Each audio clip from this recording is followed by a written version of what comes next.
I love Ben Reilly. I love Kaine. Clearly, you do too. Yeah, if and I think there was a lot of good stuff in the Clone Saga, but if nothing had come out of the Clone Saga but Ben Reilly and Kaine, it was worth it. Two incredible characters.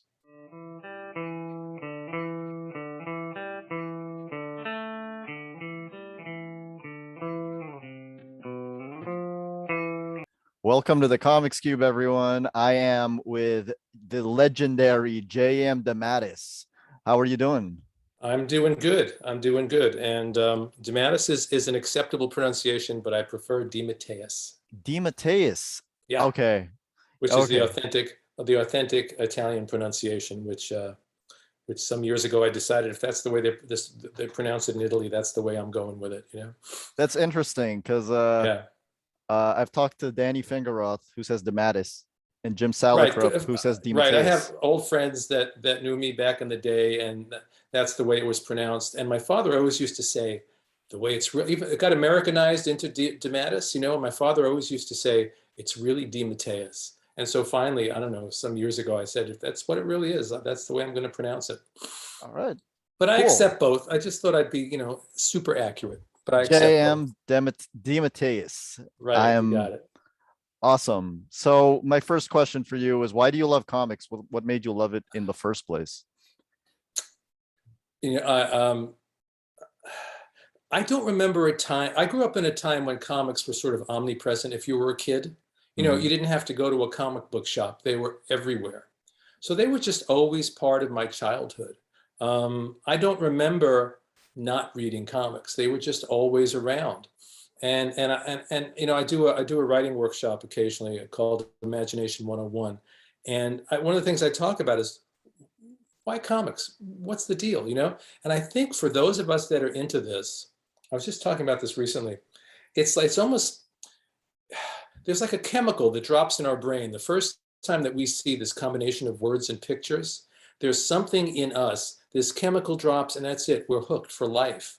And other people don't have that chemical. They don't have that response to that combination of words and pictures. But I did from the time I was really little, and it never went away. I never reached a point in my life, despite the fact, I was older now and, being a teenager and trying to be cool and all that stuff. I never let go of comics. I always kept reading them, even while other people might have looked at me askance for reading them, So I just continued. I continued with my love of comics my whole life. It never went away. Really? So even when you were getting into music, hobbies never. Always, no. You hear I have friends that say, well, I stopped reading them while I was in college, and then I started reading them again. There was never a break for me. I always had to check out what was going on and read the latest comics. It was just a part of me, and it always has been. Do you, who were your favorites as a kid before college? Yeah. Okay. So I'm trying to, let me think back. The cool thing when I was little was that there were all kinds of comics. There was superhero comics, there were funny animal comics, there were Archie comics, there were comics based on TV shows. It was all, and I just read everything.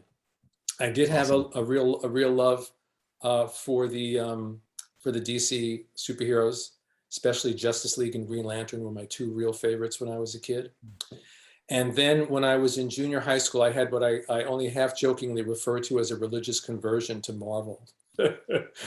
Sort of at the peak of the Lee Kirby era, Yeah. And just went bananas for that stuff. And then for a few years there, I was like, I'm not reading DC anymore. I only read Marvel, I only Stan and Jack, and that's all there is to it, And then when Kirby left and went to DC, I went, oh, if Kirby went to DC, I guess I can start reading DC again, And after that, and then, when I was in high school, I got into Underground Comics and Crumb and all this stuff. So it's really, it's that combination of words and pictures. There's something really magical about it. When I was a kid, I didn't care if the comics that I loved weren't around to read, and it was some super rabbit comic laying on somebody's table, I'd read it. I didn't care. I just loved comics. I can only know the Marvel age in retrospect. Right. Right. What was that like? It's, it's sort of like the people that are old enough to have experienced the Beatles in real time. It's a very different experience than finding the Beatles if you were growing up in the 90s or whatever, Mm-hmm. Same thing with Marvel. It was like getting hit on the head with a sledgehammer in a really good way because it was so different from anything my little brain had ever seen before. You know, I still remember I was still a hardcore DC guy, but one day I was desperate for a comics fix, and I went out, and I don't know, maybe I was 7 or 8 or something. And I went out and I used to get them at my local candy store. There'd be a whole rack of comics there in Brooklyn, and picked up Marvel Tales #1, which was an annual that had that reprinted the origin of Spider-Man, the origin of the Hulk, and a couple of others, and Avengers #1. And I brought those home, and I remember they were kind of too much for me.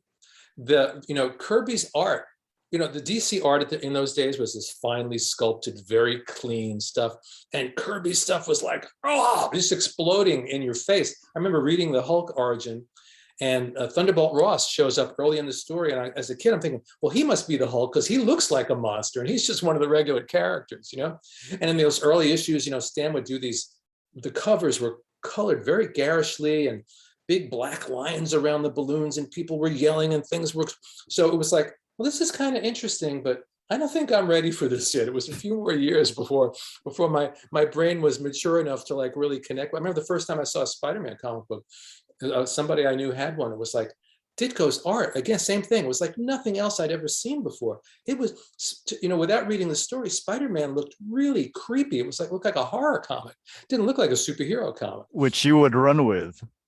Right, exactly. But so, it took me a little while for my little brain to adjust. But then by the time I got to junior high school, it was like, oh my God, this stuff is amazing. And I just devoured it all. Do you think it would have hit you as hard if you weren't exposed to DC first? To Kurt Swan and because of the contrast? Yeah. Well, I think if I had been reading any other comic book before I read those Marvels in the 60s, it would have hit me as hard because it was really different stuff. The art was so different. The storylines were different.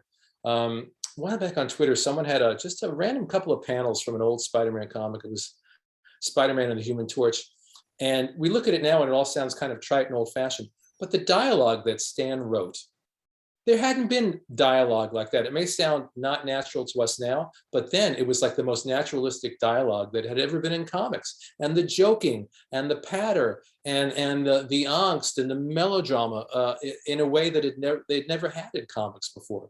And then you add that to the incredible, ideas that were coming out of Kirby and Ditko's heads, like entire universes bursting out of the top of their heads, and Stan's great skill with dialogue and emotion. It was like nothing that had come before. They really were sort of the Beatles of comics. They really were. And as somebody who loves comics and music equally, to discover Marvel and the Beatles at the same time, was that? Yeah. I mean, when I think about it now, it's sort of an amazing time, because they were both doing the same things in their respective fields. There's a barrier, let's knock it down. Let's keep going, let's keep growing, let's try something we haven't tried before. And that's what Marvel was doing, and that's what the Beatles were doing in music. Would you say Stan, Jack, and Steve are your biggest influences when it comes to your comics writing? Well, major influences, yes, Stan and Jack especially. I mean, I love Ditko, but I don't know if Ditko imprinted on me in quite the same way, although Spider-Man certainly did. But the more time goes by, the more Kirby's genius kind of looms over the whole comic book landscape. Certain people's work, as years go by, gets dated, and other people's work gets better. And every time I return to Kirby's work, especially, I love the stuff he did at DC in the 70s, all the New God stuff. I think those are my favorite mainstream comics of all time. And I return to them, and I always find something new. I'm always more amazed than I was the time that I read it before. So certainly they were a huge influence. And yeah, Ditko's impact on anything Stan did after Ditko left was still influenced by Ditko's presence on that book. Yeah. So I'm a huge John Romita Sr. fan. I think he's sort of in my brain visually my definitive, because that's when I started reading Spider-Man, was with Romita Sr. I went back and then reread the Ditko stuff afterwards, but I was reading Romita Sr. in real time.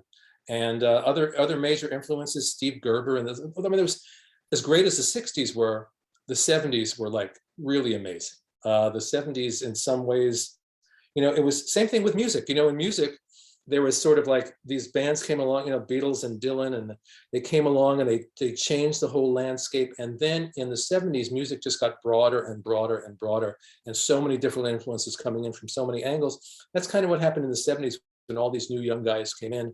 the Steve Gerbers and the Steve Engleharts and the Len Weins and the Marv Wolfmans, who really came and took Roy Thomas, took the foundation that Stan and Jack and Steve had created, and then built these incredible structures on top of it, or in some cases stuck a piece of dynamite in the foundation and just blew it up, So all those guys were a huge influence. Steve Gerber especially. Steve Gerber's work at Marvel in the 70s is amazing. But Englehart too, and Len Wein, when I first started in the business, aside from being just a wonderful writer, he was one of my first editors and a mentor to me. So he was a huge influence on me personally and professionally, What do you look for, when you get assigned a character? What do you look for in order to find out what makes them tick? Well, that's exactly what I'm looking for. What makes them tick? What I always say is it's like I want to get a little medical saw off the top of their head, pull it back, get my flashlight and start rooting around in their psyche to see who they are. Why do they do when I do my writing class, I always talk about the big why. We have a lot of assumptions about these characters. They just are what they are. But why? Why did they do what they do? Why did Kraven the Hunter put on leopard skin pedal pushers and run around with a rifle trying to shoot Spider-Man?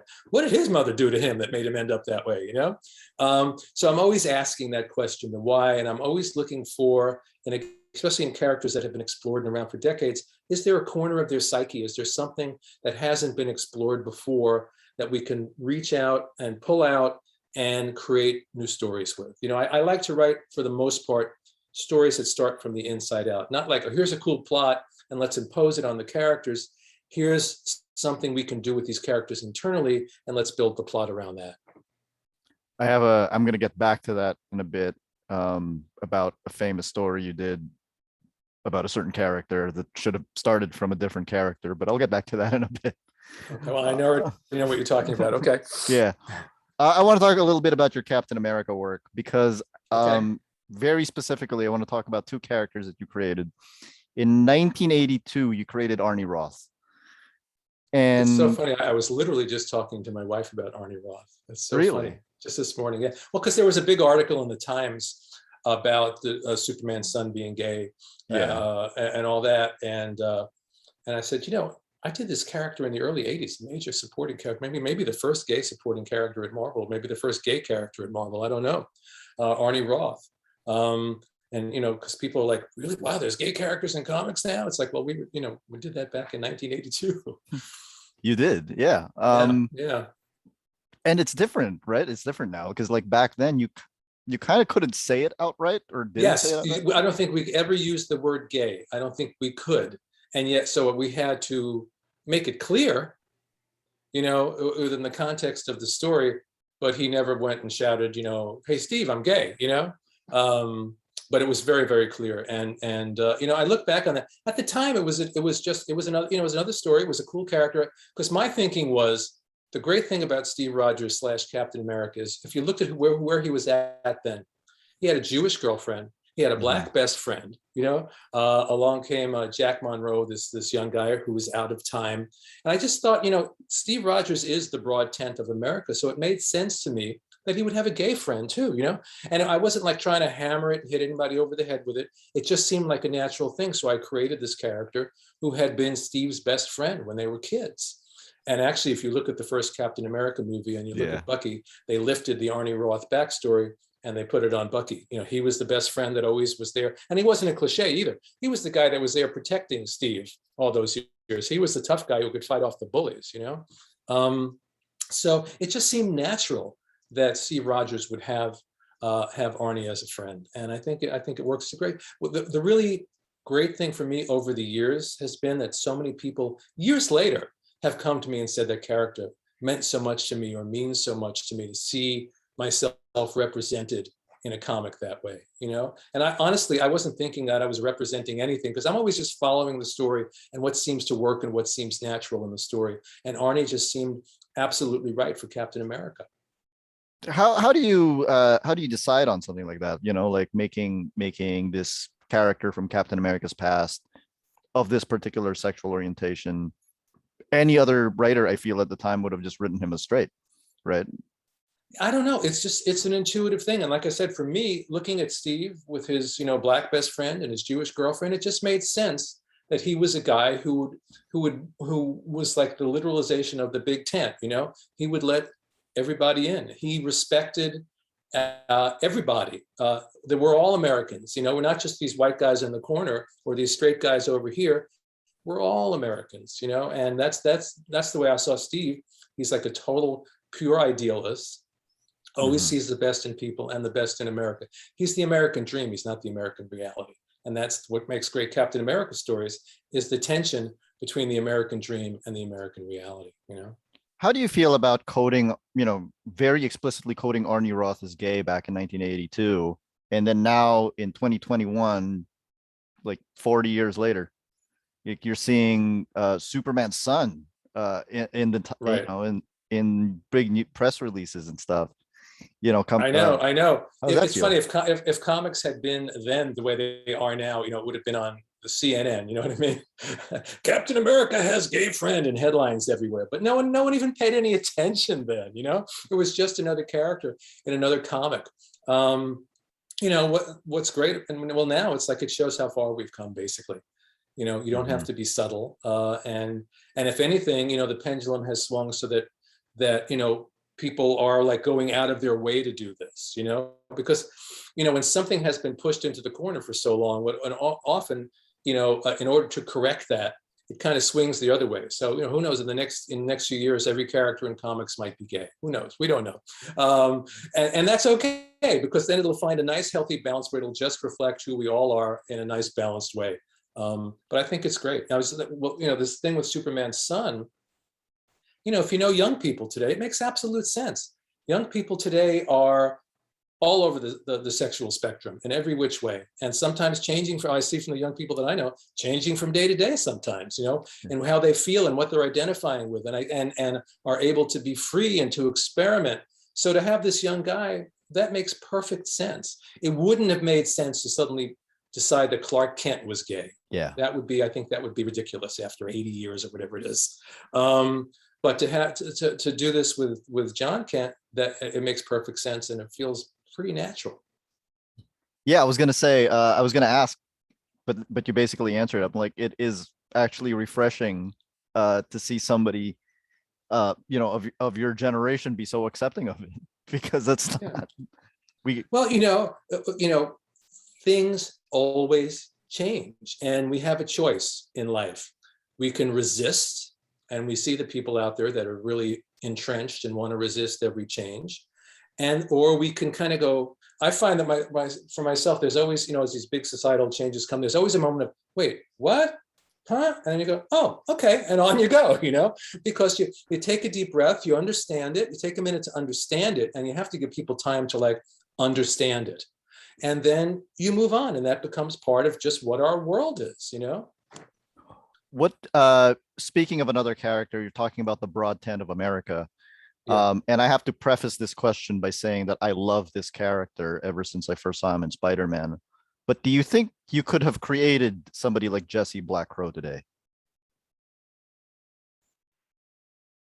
I would hope so. It's funny because this conversation with my wife this morning then led me to Jesse Black Crow too, because I don't know if you've heard this, but the plan was ultimately, if I was going to, had I not left Captain America in a big kind of brouhaha over my storyline, Jesse Black Crow was going to become the next Captain America. And that's something that has not happened that I would love, and that's what I was saying this morning, I would love to see. It makes, that to me made perfect sense, because the storyline was, I had built up to this big story in Captain America 300, where the Red Skull dies. Everyone that Steve knows and loves has been threatened with death. His world has been turned upside down. He's almost died, and it was supposed to be a double-sized issue, and there was a disagreement with editorial. So this double-sized issue was cut in half. Some rewriting was done, and I had this whole plan that basically Steve was going to wake up out of this mess and say, you know what? I've been doing this for 40 years, punching people in the face and dropping buildings on their heads. There has to be another way to live. There has to be a better way to make change in the world. And there was going to be this whole storyline where he becomes a global peace activist. The whole Marvel universe turns against him. He was going to get assassinated. And then the new Captain America, I was weighing both. I said, well, it's either going to be Sam Wilson, because I thought a black Captain America would be cool, or Jesse Black Crow. And I finally decided Plus, I really loved the Black Crow character too. It would have been a great opportunity to really deepen and expand him and get to know him better. What made more sense than the first Americans for, to be Captain America? It would be perfect, absolutely perfect, So, but I never got to tell that story, and I realized that's one thing that has not, Captain America did get assassinated. Sam Wilson did become Captain America, So where's our Native American Captain America? That's what I want to see. You know what's crazy about that? Replacing Captain America is the go-to Captain America story now. Right, that's right, and it's funny. It's funny. It would have been, when I think about it, 20-something years later, I took the bones of that story and I did a series for IDW that I'm very proud of, called The Life and Times of Savior 28, which took that storyline and expanded it out and updated it. But had we done it back then, I don't think there would have been anything quite like that in comics at the time. Not at the time. Yeah. Yeah. I'm sorry that didn't happen. I feel like the words disagreements with his editorial were spoken a lot at Marvel back then. Well, but I got to tell you, that's just part and parcel of what it is to be a freelancer. I don't hold any negative feelings about it. At the time, I was upset, but then the truth of the matter is, like Jim Shooter was editor-in-chief at the time, and he was the one who pulled the plug on that story. Jim's job as editor-in-chief was to be custodian of the Marvel Universe and make these decisions. And no matter who has that job, then or now, when you're making those decisions, chances are you're going to alienate half the people who work for you. It's just the nature of the beast. So Jim was doing his job. We disagreed, and for 20 minutes or maybe a couple of months, I was pissed off, and then it was over. And I don't, now it's like it's just a story to me now, and I got to tell that story eventually in I think an even better way. So and like I said, Jim was just doing his job, and it was his prerogative to say no. And that happens a lot there's lots of stories of mine where oh, I want to do this, and suddenly the editor-in-chief or whoever it is says no, can't do that. It's just what it is, because they're not my characters. I don't get to make that call. Someone else makes that call. That said, I've had a tremendous amount of freedom over the years. When I think of all the stories I've gotten to do, to tell very specific, unique stories in my own way, I feel very grateful. But every once in a while, you're going to run into that wall, and someone over your head's going to go, can't do that. I mean, that is one of the things I admire about you looking at your body of work, because I feel like if I look at your body of work, you can pretty much adapt the tone that you need to whatever property you're working on. You turned the Justice League funny, and and then later on you would work on cartoons like Justice League and Ben 10 and everything. And I'm like, like, you can write for any property that is given to you. And given that, do you have to check your ego in at the door to make sure that you are not violating anything too much? In comics, rarely, because in comics, with all those things that we're talking about and those walls you may bump into, there is so much freedom to tell our stories our own way. When you're writing for television, it's a very different thing. So, since I'm writing this Justice League Infinity now, which is the continuation of Justice League Unlimited, so I'll go back to Justice League Unlimited. Here's a series. They've got a writing staff. They've got a whole season mapped out. They know they have certain beats that they want to hit. They hire me as a freelancer to write certain episodes, which means my first duty is to them, to executing their vision. So yes, I take off that hat that says, I'm doing this story my way, which I can do in comics. And in creator-owned comics, forget it. You can do whatever you want. There's nobody to even, sneeze in your direction, So you take off that hat and you put it aside, and I put on my big collaborator hat, And so I know that I have to execute this story that they want executed, but I also know that to just do that is to only do half the job. The other half of the job is for me to bring as much of myself to that story as I possibly can. So it becomes a fusion of giving them what they need for that episode, but also breaking that thing out and bringing as much of myself that I can put into the characters, into the story as I possibly can. So it's a balance. But on the animation stuff, I've worked with so many great people over the years, just so many, Stan Berkowitz and Dwayne McDuffie and Bruce Timm and Jim Krieg and Alan Burnett and Michael Jelenic, and just all these amazing guys. Because, I think 99 and 9/10% of what I've done has been for Warner Brothers Animation. And And of that, a large majority has been for the DC stuff. There's been the occasional Ben 10 or Thundercats or whatever, but a lot of it has been for DC characters. And these guys are really, really talented. And you're working with producers who aren't just producers, they're also writers. So they understand story. So like, working on these animated movies that I've done, I think 5 of them or something, maybe more. What a great gig. I get to get on the phone with Jim Krieg and Bruce Timm for an hour and a half and talk about story, and then go off and write. What a great gig, no complaints there. I enjoy that collaboration because most of the time it's just me in my head, working on this stuff. So it's fun to have these guys to bounce stuff around with. And they're such talented guys. You live in the dream. Did anything change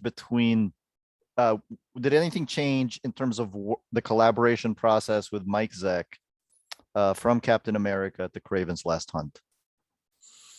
What changed was when we were doing Captain America, Mike and I were new to each other. So it took us 3, 4 months, 5 months to start to get our rhythm.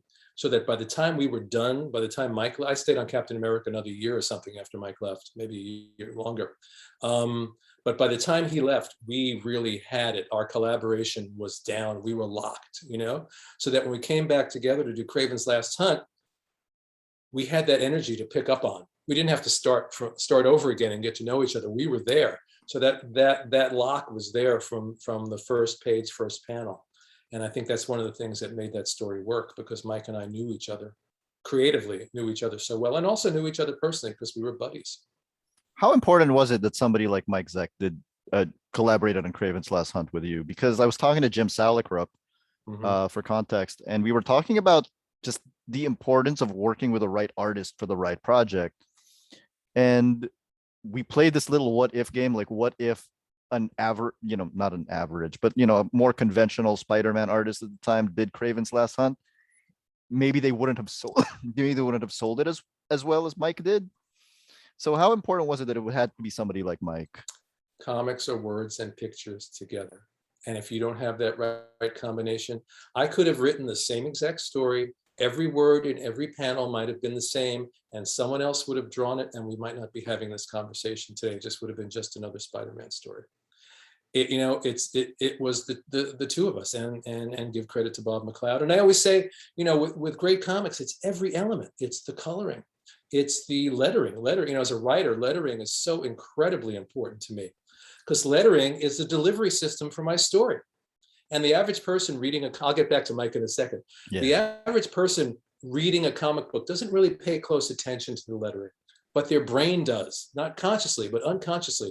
And I know crummy lettering takes my story down several notches. Really good lettering helps raise it up. Same thing with inking and penciling. The right inker brings that up. The wrong inker can destroy even a great penciler. So to get back to Mike, I've said this many times, but it bears repeating. The beautiful thing about Mike with that story especially is, when it comes to mainstream comic books, there are people as good as Mike, but there's nobody better. He's an incredible storyteller.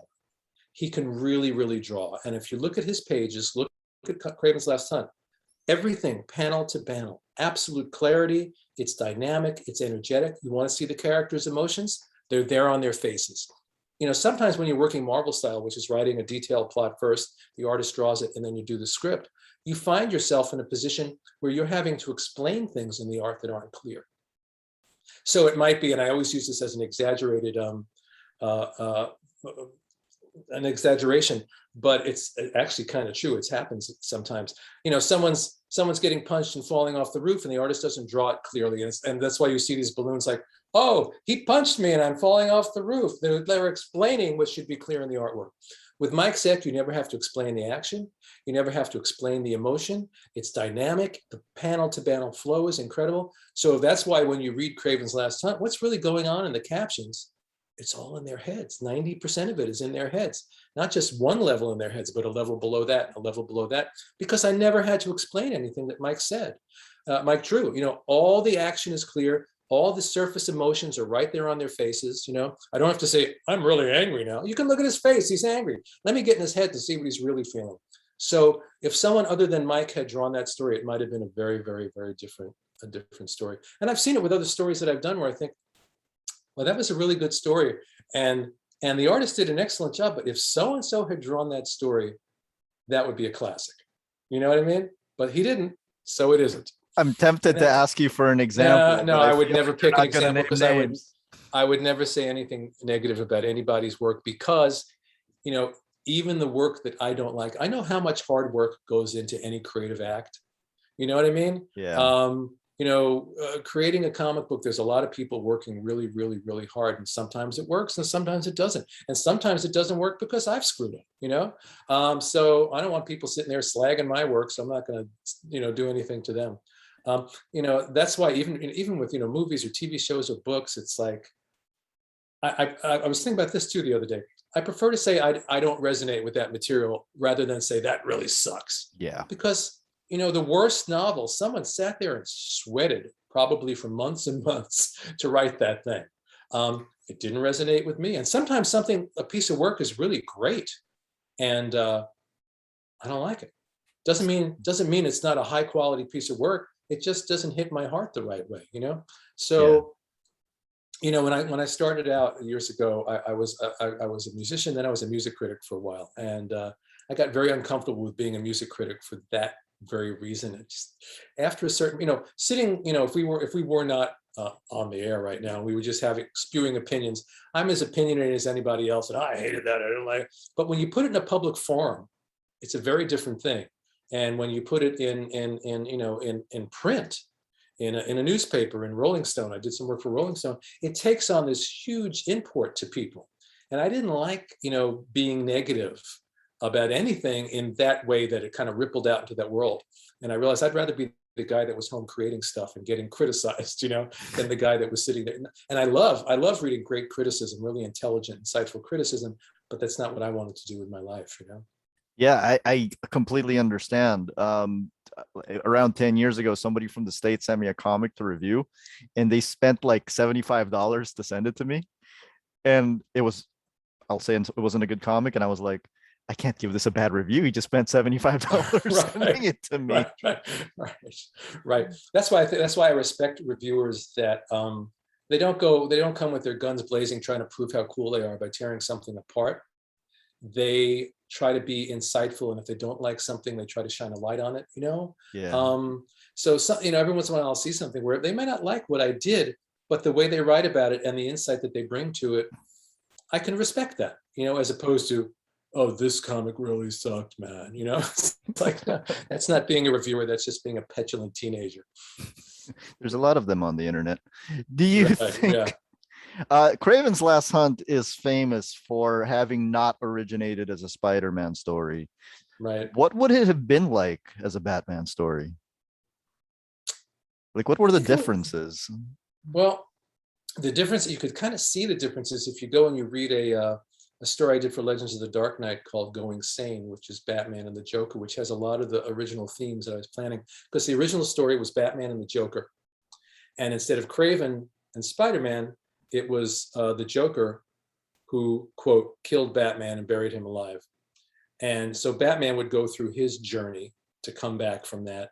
And what I decided what I was going to do with the Joker was that now that Batman was dead, his mind snapped.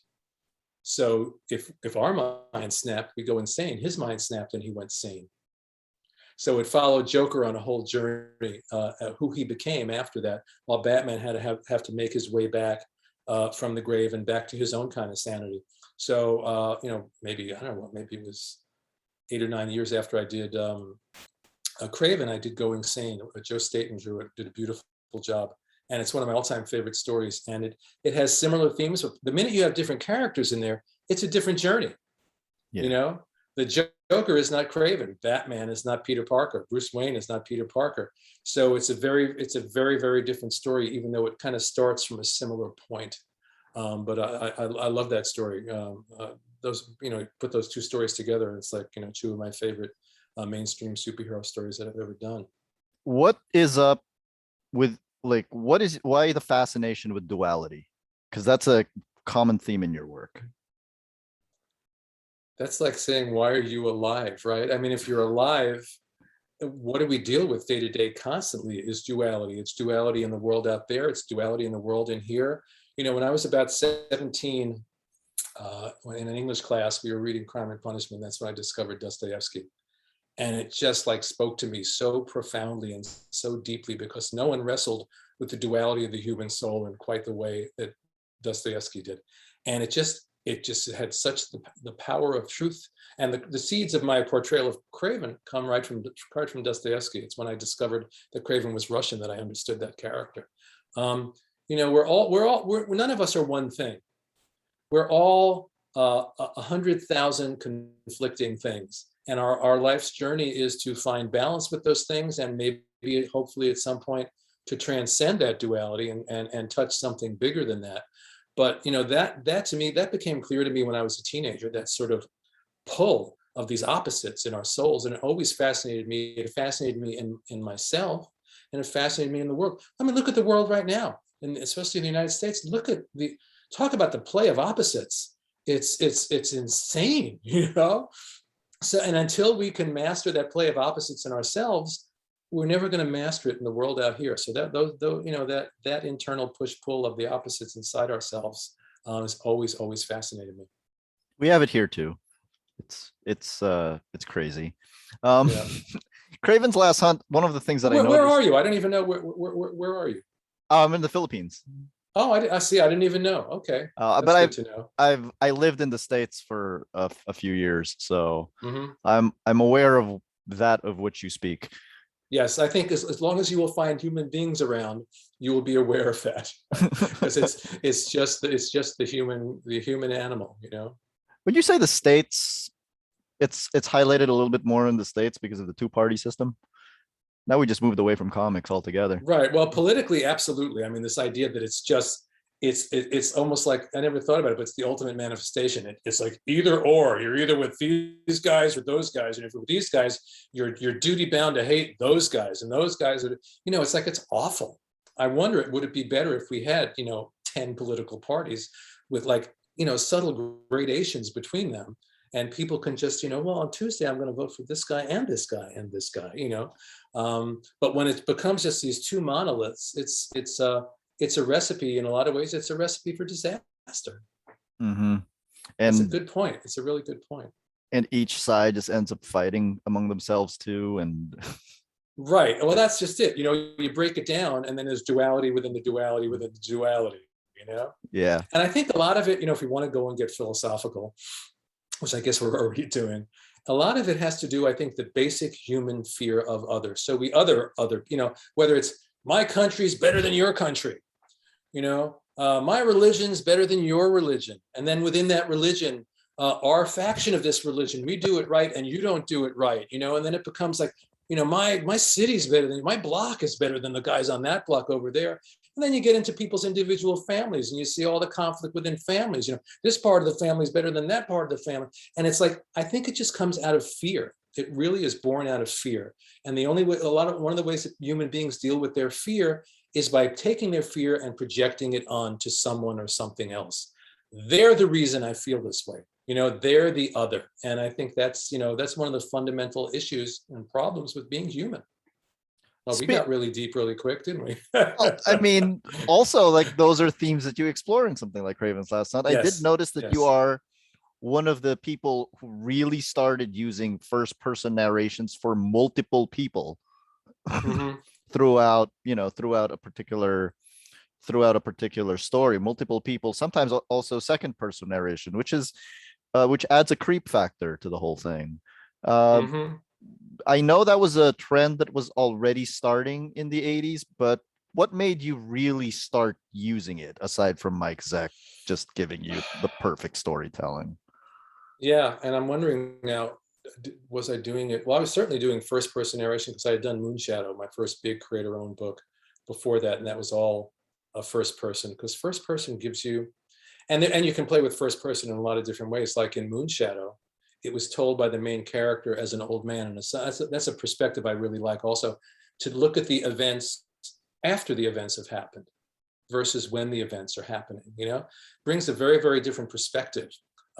If I'm writing now about something I did when I was 18, I'll have more of a sense of humor about it, more compassion about it, more understanding about it, you know, than the character themselves who's going through it at the time. versus if you're writing about something in the moment when it's happening, you're reacting in the moment. You don't have time to process it. I'm doing this Justice League Infinity series at DC. Every issue, we've got a different narrator.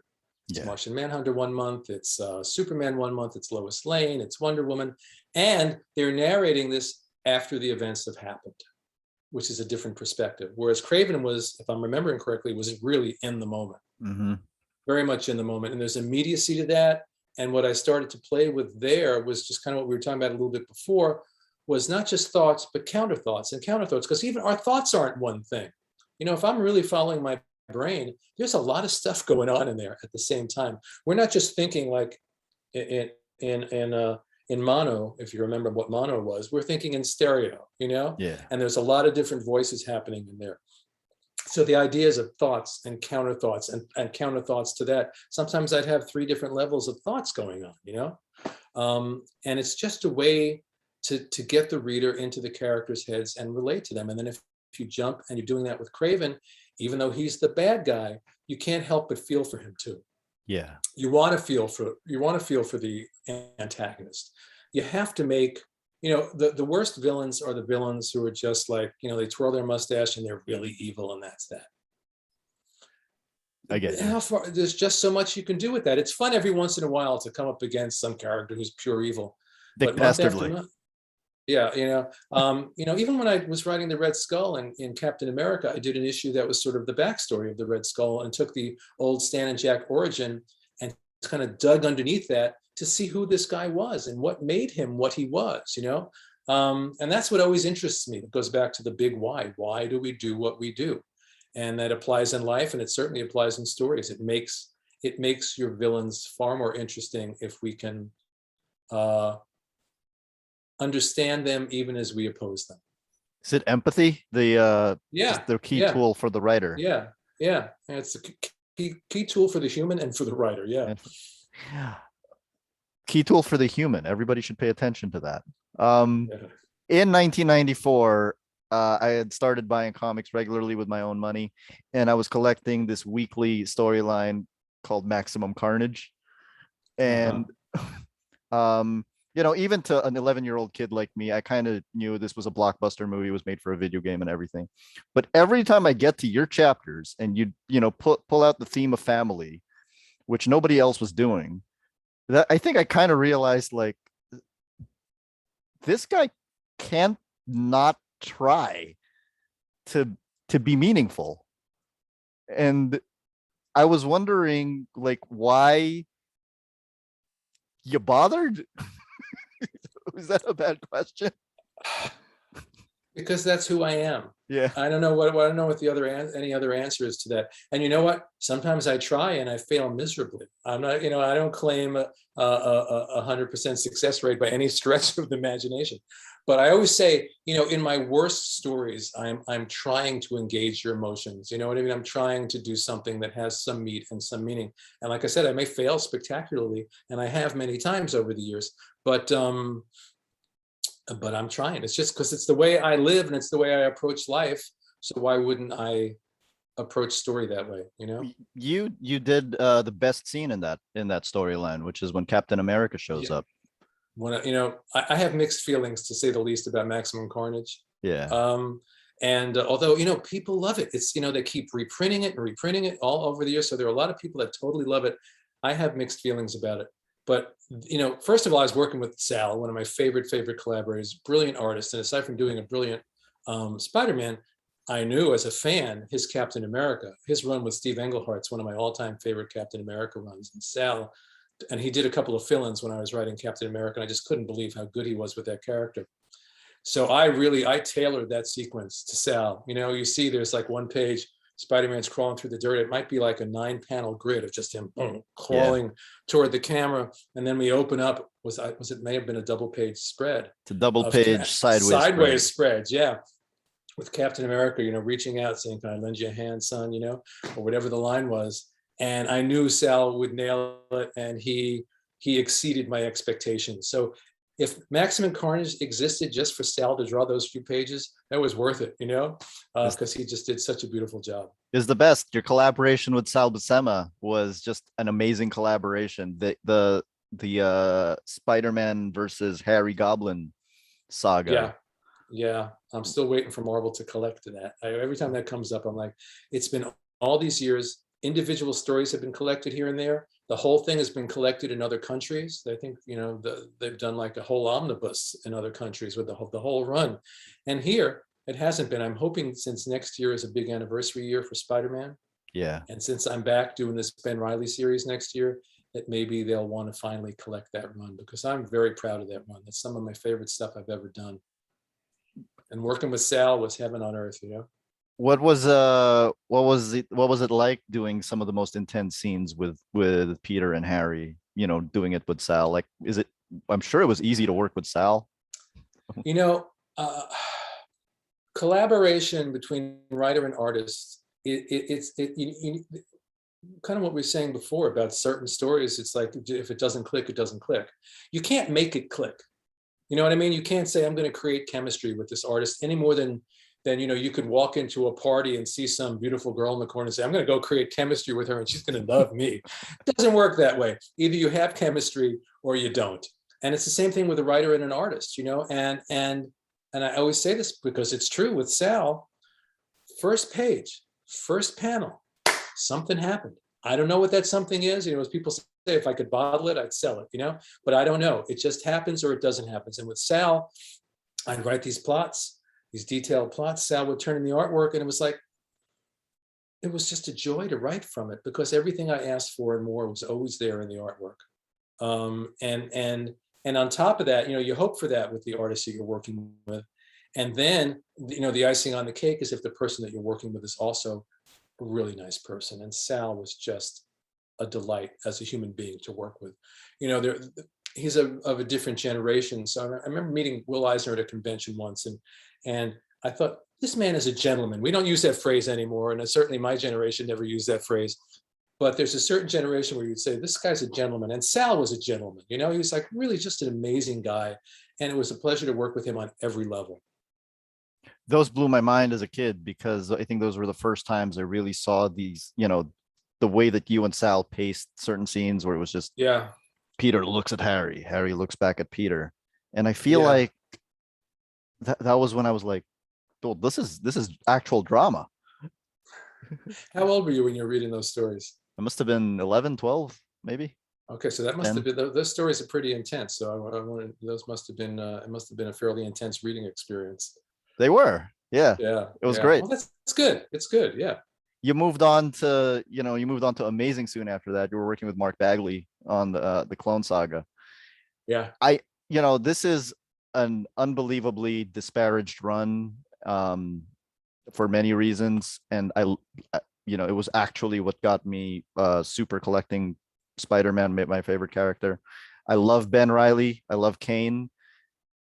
Clearly, you do too. Yeah, and I think there was a lot of good stuff in the Clone Saga, but if nothing had come out of the Clone Saga but Ben Reilly and Kaine, it was worth it. Two incredible characters. Why do you think there was so much resistance to just keeping them around even back then when it ended? It was an overreaction and overcorrection, I think. The truth of the matter is, all right, there's two truths of the matter. One is, there were lots of things wrong with the Clone Saga, not the least of which is that it got dragged on and on and on and on when we had envisioned it as a much shorter story. Get the clone in, discover that Ben is the real Spider-Man, Peter and Mary Jane go off to have their baby, live happily ever after. Ben starts over as Spider-Man, and we were going to reboot everything with number ones, brand new supporting cast, brand new villains. It was a great plan. And it started to go on more and more, and it went on more and more because it was selling well. As much as the myth is that this Clone Saga destroyed Spider-Man, those books were selling better than, that was right when the market dropped down and all the sales started going down, and the Spider-Man books held on a lot longer than a lot of other books because of the Clone Saga. Not in any way ignoring the many flaws of that event, But so that's the first thing. And then the second thing is, those are some great characters in there, just some great characters. I love Ben Reilly. I'm so excited about doing this new Ben Reilly series. And it's set in sort of that 90s era, just at the moment when Peter and Mary Jane have left and Ben is just starting over again as Spider-Man. So he hasn't established a life. He doesn't have friends. Yeah, he just got this crummy job in this coffee shop, you know? Yeah. He doesn't really know who he is or how he's supposed to do this. And, bringing back elements from that era. I'm also, this is a second, I'm bringing back Dr. Kafka, who's also from that era, who, runs Ravencroft, character that I created, who I love. Yeah. You created and her with some other, Sal, right? Yeah, from our Spectacular Spider-Man run. Yeah. And it's really, really fun. When you have these characters that you connect with that deeply, and you're away from them and you go back to them, it's like an old friend that you haven't seen in 5 years, and suddenly it's you know what I mean? You're so happy to see each other. You start talking again like no time has passed, and that's the way it feels writing this Ben series now. It's like being with an old friend. What makes Ben Reilly different from Peter Parker? The core difference. Right. I always say he is Peter and he's not, because first of all, he was presented with the information that he wasn't even a human being. He's a clone. So that's enough to devastate anybody's psyche. And then this life that he's believed that he's had, that was his life, he is now exiled from. And he spends 5 years on the road, not just across the United States, but around the world. I did a couple of backup stories a few years back. Yeah. One was with Ben in Italy. So he traveled the world, always trying to kind of find some place to make a home for himself and find an identity, and he never really could. So it's Peter, but it's Peter who has been really twisted and damaged by life. So he's a little darker, for all Peter's problems and melodrama. He can get dark, but he's not essentially a dark character. Ben is a darker character, and yet he is still at his core Peter Parker. And Peter Parker at his core is a decent human being who will always do the right thing. He may screw up 100 times along the way, but he'll always pick himself up and do the right thing. So it's all the great things about Peter, plus all this other interesting layering psychologically because of what he's gone through, because of being in exile, because of believing that the life that he had, he wasn't even worthy of. And that's one of the things he's wrestling with in the new series. He's still not sure. Do I deserve this? And, what if it's wrong? What if I'm not this guy? What if it turns out that I really am the clone? All this stuff. So he's a fascinating character. What was it like back then at the start of the Clone Saga when, you say that Ben is the darker character, but back then Peter had just lost his parents. He had gone through that metamorphosis saying he was the spider and not the man. Right. Yeah, that was me making it darker again. Yeah. But were you writing Ben as somebody who was darker? Because in my point of view, a lot of Peter's problems are self-made. So well, yes, and I mean, Peter is sort of the the epitome of the epitome of the guilt of guilt. It could be Jewish guilt, it could be Catholic guilt. Every different group has their own version of that guilt. I grew up with both Jewish and Catholic guilt in my family. So I know all about it. So, and a lot of that stems from Uncle Ben's death. But I think he's just the kind of character who takes everything on, and feel, if he doesn't do something right, he thinks it's his fault, and there's a lot of guilt there. So part of it is self-created, and part of it was created by life circumstances, because he had a good reason to be guilty about the Uncle Ben thing, But one of the things we did in The Child Within was talk about children and where do children take on guilt, and dealing with Peter and the death of his parents when he was really little, and when kids can't fathom tragedy. That's why, so some terrible thing happened and it feels out of their control and it feels like chaos. One of the ways, it's a weird thing with human beings, one of the ways we kind of feel that we take control is to take on responsibility and guilt for events that have nothing to do with us. So Peter in The Child Within had to discover that he was carrying guilt about his own parents' death. The same way that abused children, which we dealt with Vermin and the sexual abuse of his childhood, one of the ways that they find power in that powerless situation is to think somehow it's their fault. So well, we got off onto the sidetrack here, but I love these sidetracks. It's cool. Peter is one of these people that guilt is just in his nature. I don't think it will ever not be in his nature. But Ben, it's a different thing. Yeah, that's Ben is like someone put a stick of dynamite in his life and just blew it up. And so whatever other issues Peter has, Ben is like, it's just like he had everything that he thought was his ripped away. How do you recover from that one? So do you think because of that, he knows how to put aside the guilt? I'm not saying that he's less prone to it, but he knows how to deal with it better. I think so. I think so. I think he probably has better survival instincts than Peter does in a lot of ways, because he's had to, out there on the road, and he had to kind of build a life, and then something would always happen to screw it up. So he had to move on to the next place and the next place. It's funny, when we were putting that series together, there was a TV series on when I was a kid called Then Came Bronson. It was about a guy on a motorcycle just traveling the country, going every week he'd be someplace else. So before we named him Ben Reilly, we in the meetings we referred to Ben as Bronson. He was the guy that had been out there for years on the motorcycle, never could like root anywhere, never could build a life, always moving. And that's what makes him interesting. I know we're running out of time, so I was wondering. Yeah, we can do, if you want to do another 15 minutes, I'm okay. Oh, okay. Go another 15, but I can't go more than that because I have some other stuff I have to run and do. What about Kaine? Like, what makes Kaine tick? Oh, Kaine. Well, Kaine is everything I said about Ben, but even worse. He is so tortured because he didn't. At least Ben came out of the vat and looked like a human being. You know what I mean? Kaine came out and he's this monstrous thing. He's got this cellular degeneration, so he's constant. Forget about emotional pain. He's constantly in physical pain. Everything that Ben doubts about himself, which ultimately Ben can transcend because he can find that strength and build a life ultimately. Kaine can't. He will never be Peter Parker or anything even remotely like it. He will never be Ben Reilly.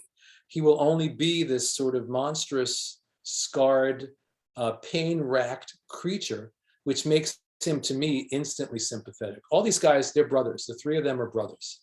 It's like, I never thought about it till now. One of my favorite novels is The Brothers Karamazov. They're kind of like the Brothers Karamazov of comics, Peter, Ben, and Kaine. And yeah, that's so interesting.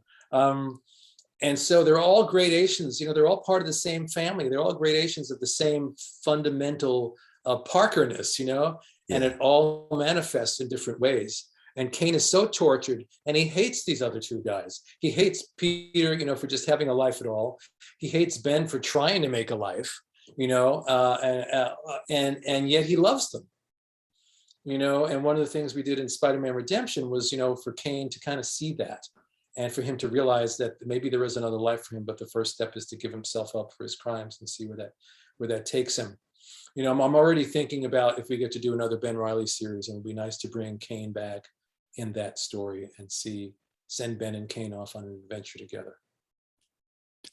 You also did, so there was a whole parallel there between Kane's girlfriend. I forgot her name now.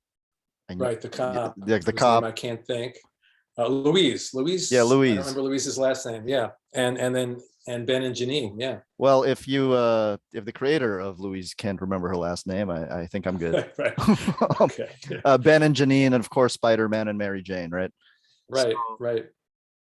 I think that was interesting back then because you were showing, Mary Jane was the supermodel wife, the perfect wife for Spider-Man. And then Janine was somebody who was trying to run from her past. And then Louise was just She was just like Ben, really. She was running from the past. She was pretending to be someone that she wasn't. And yet they found each other and they found love. And then Kaine and Louise were both so damaged that there was no way it was going to end well. So I have a question about that. Okay. I know that you love Ben Reilly and Kaine because they are different gradations of Peter Parker. Right. Why don't you love Venom and Carnage? I don't think they have anything in common with Peter Parker.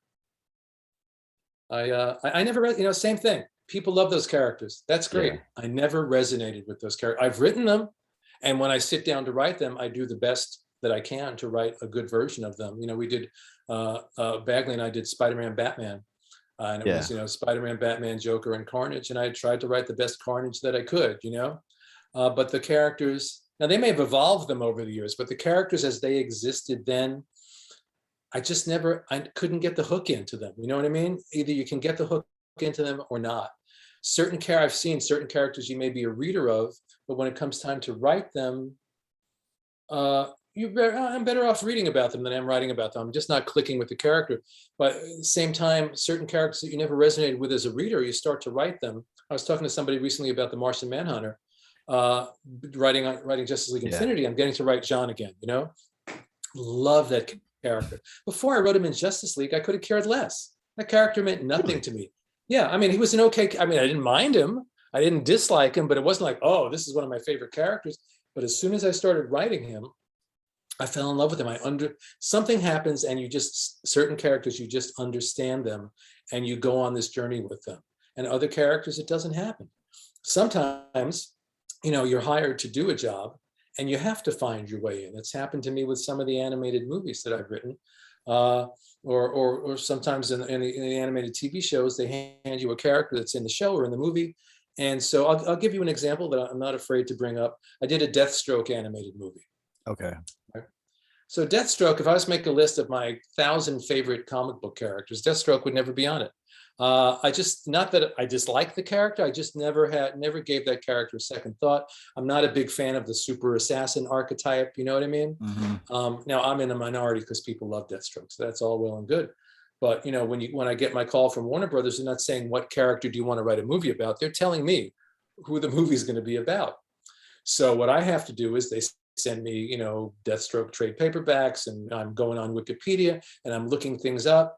And then you find the thing that you connect with, and you find the thing that you relate to. And with Deathstroke, what really connected for me, which is what I think Marv kind of set up from the beginning, Marv Wolfman, who created the character with George Perez, is this family dynamic. He's got this wife, he's got these kids, there's all kinds of stress and pressures. So for me, it became the ultimate, dysfunctional divorce story. While this whole sort of James Bondian spy story is playing out in the movie, it's really about the family and mistakes that were made and hearts that were broken and children that were left behind, So I found the thing to sink my hooks into and make it something that I could care about, And so now I can say, hey, I like Deathstroke, But other characters, they could have said, we're going to do so-and-so. And I might have had to say, I don't think I can do this one because I can't find a hook with this character. I think I see it. I think Venom and Carnage remain popular because a lot of people think they look like evil versions of Spider-Man, but they're only superficially so. Whereas with Ben Reilly and Kaine, they are really actually versions of Peter Parker. Yeah, they really, really are. Yeah, right. Exactly. Venom and Carnage, their suits may look like it, but they're anything but Peter Parker, Really quickly, can you walk me through what it was like working for CrossGen? Because I feel like that's one of comics' biggest tragedies, missed opportunities. Well, yeah. It was for me, it was both tragedy and opportunity. It was opportunity, tragedy, opportunity, tragedy. It was many things. Now, I wasn't one of the guys, a lot of those guys moved down to Florida and they were working in a studio down there. Yeah. I did Abadazad, which is one of my all-time favorite projects with Mike Ploog. And to his eternal credit, Mark Alessi got that project from the beginning. He loved it. I had pitched that project around and people didn't understand it. He got it.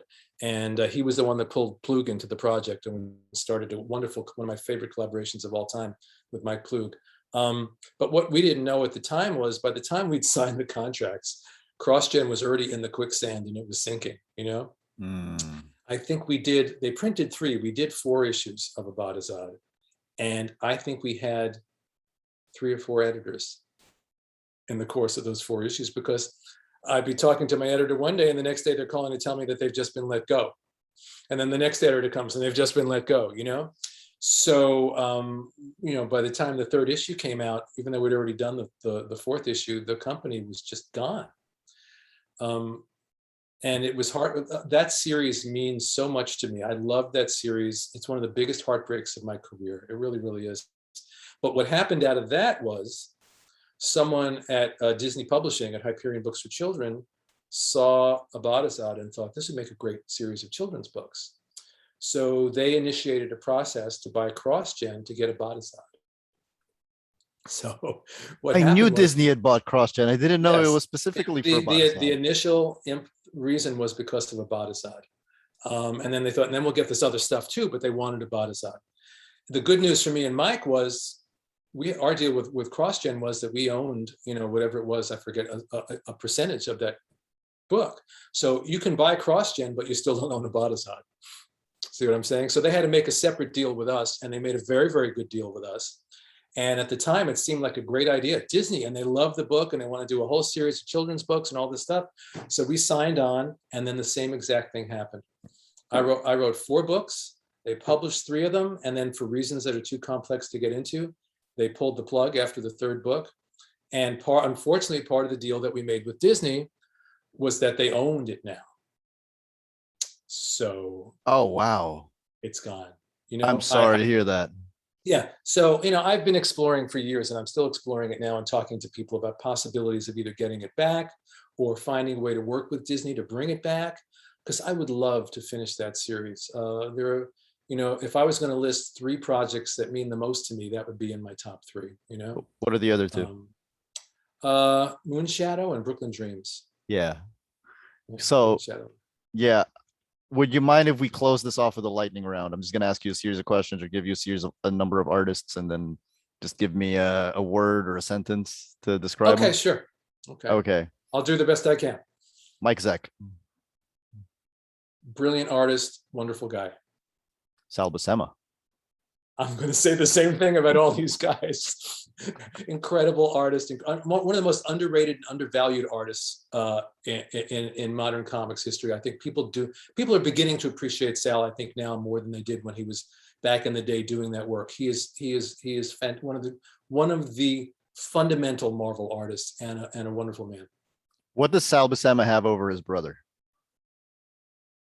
Oh, it's apples and oranges. I don't think he has anything over his brother. I didn't know. Only knew John a tiny bit when I worked with him on Conan. Sal, I knew a lot better, so I can't compare them. John Buscema was, some of my favorite comics of all time from when I was a kid. Buscema's work on Silver Surfer with Stan. Is just some extraordinarily beautiful work. So I can't compare them and say one has something over the other. I just want to sing Sal's praises. Mike, I don't like praising one person by putting someone else down. I don't like it when people come into my Twitter feed and say, I love your stuff more than so-and-so. He sucks and you're great. Don't tell me that. If you appreciate my work, I appreciate your appreciation. Don't appreciate my work at the cost of someone else's work. Do you know what I mean? Yeah.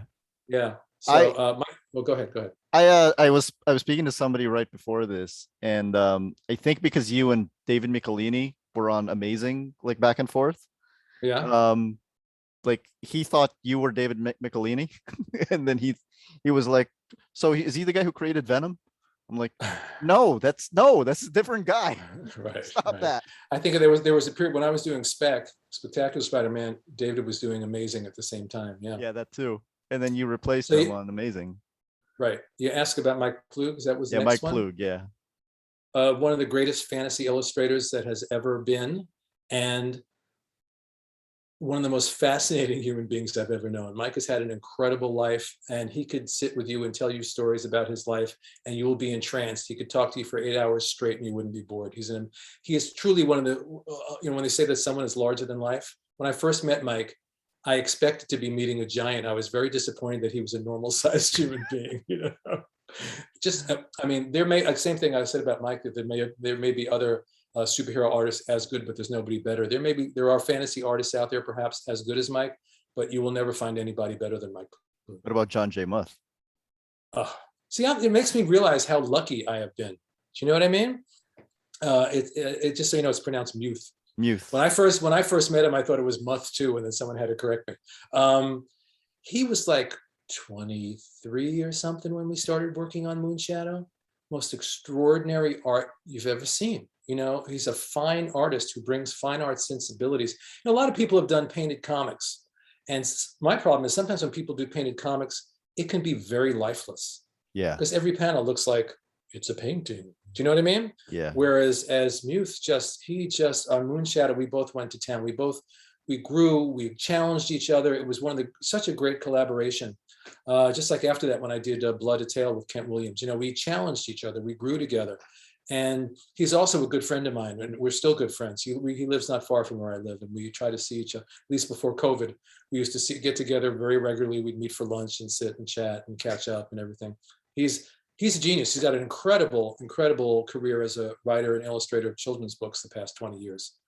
What about Kerry Gamble? Kerry Gamble, yeah, he was great too. Oh my God, see, am I lucky or what? Kerry Gamble, we worked together on Marvel Team Up, yeah.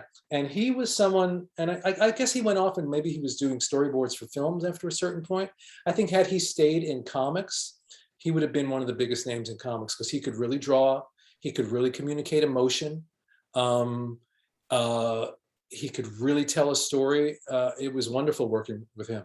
I didn't really know him well personally. We probably spoke on the phone, but we didn't know each other well. But boy, is he a terrific artist. He's kind of like a little bit of John Buscema, but kind of a little bit of Kevin Maguire in there too, because he could really do emotion and facial expressions and gestures really well. What's your favorite thing that you did with Mark Bagley? The death of Aunt May or the Spider-Man Batman crossover or something else? Death of Aunt May. Yeah, the death of Aunt May. And again, it's sort of like the last few pages that I did with Sal and Spectacular Spider-Man when Harry died, when I thought I was going to have to write a lot and the art came in, I went, I don't have to say anything on these pages. So there's a sequence in the death of Aunt May where you see that it's like a double page spread. They're at the funeral and there's a page after that. And I was going to do all this like schmaltzy melodrama to sell the grief, you know, and I looked at those pages and Bagley nailed it all completely. So I didn't put a word on those pages. I'm going to ask you one question that I'm pretty sure you've been asked a billion times. Okay. Should Spider-Man be married? I can't say should. I prefer the married Spider-Man. I've written stories of, flashbacks and young single Peter also. I love Spider-Man, period. I love Peter.